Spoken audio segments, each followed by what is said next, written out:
सोलापूर महानगरपालिकेचे आयुक्त डॉक्टर सचिन ओंबस यांनी सलगर वस्ती आणि फ्री सेटलमेंट कॉलनीमध्ये थेट भेट देत मिळकत कर थक बाकीदारांवर कारवाईचे आदेश दिले।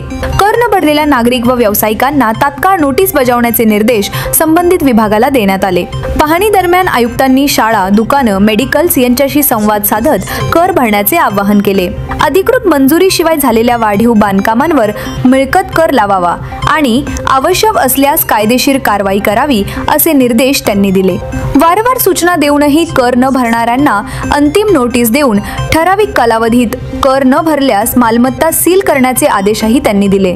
महसूल वाढीसाठी व नागरी सेवांमध्ये अडथळा येऊ नये म्हणून वसुली मोहीम गतीने राबवली जात असून नागरिकांनी स्वयंप्रेरणेने कर भरावा असे आवाहनही आयुक्तांनी केले।